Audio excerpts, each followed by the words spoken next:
With the BBC, David is a full-time investigator now. Of course, he's been doing that for a number of years. He is looking behind who is really controlling the planet. He is on a never-ending quest for the truth and presents information in a way that, well, a lot of people understand. David gives life-changing exposure of both the illusion that we believe to be real and the way this illusion is generated. It's always a pleasure to have David Icke on the program. Hey, David, welcome back.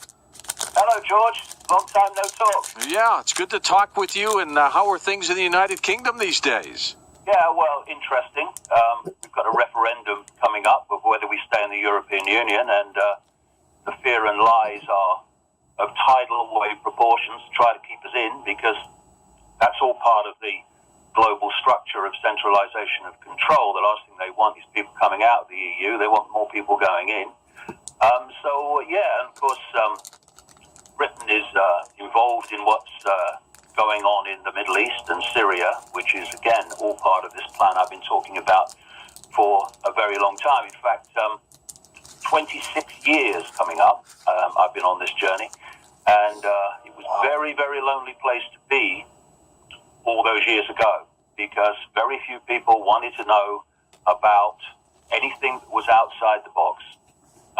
Now, for me, having experienced that, it's almost like dreamland, because so many more people, not least by the sheer scale and nature of world events, are beginning to look at the world in a very different way and start to ask, what is the world? What have I believed all these years, all my life? What is the truth?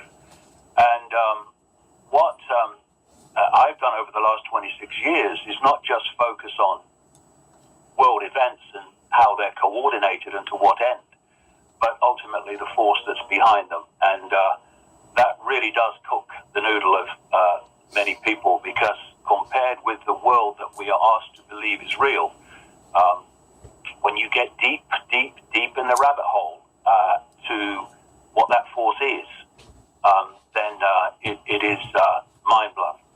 But whoever said that the truth was not going to be mind-blowing when all we've had all our lives is lies and misinformation?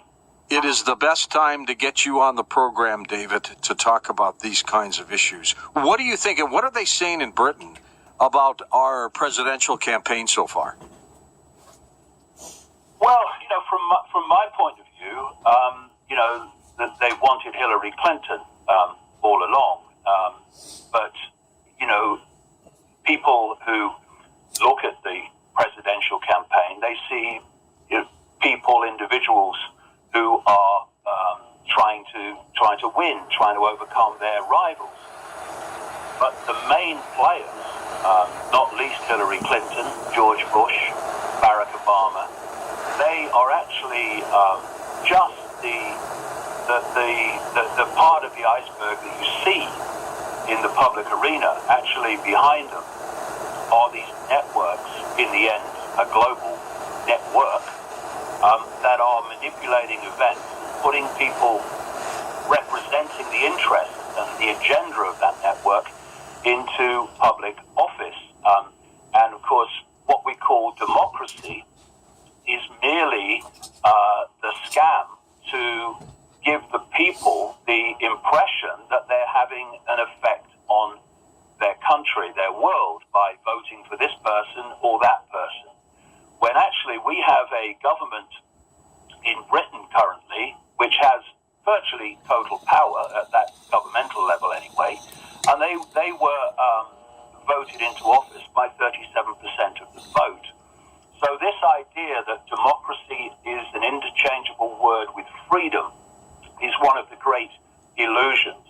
I mean, if you look at the United States, George, I've been hearing since I was a kid that anyone can become president of the United States.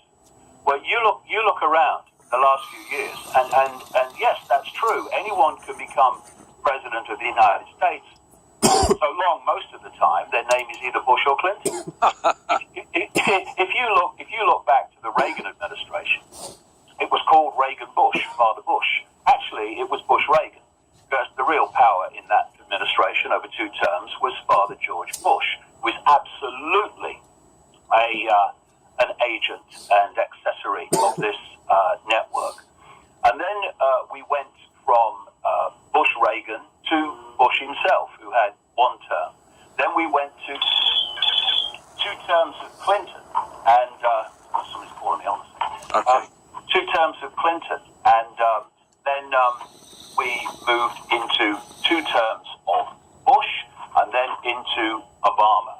And so we have a situation where since, 1980, you had Bush, Clinton, Clinton, Bush. And when you do the research, and this goes way back to my earlier books, like And the Truth Shall Set You Free in the mid-90s, and many American researchers have produced the same material in relation to this, you find that the Bush family and the Clinton family are extremely close and are connected to the same network.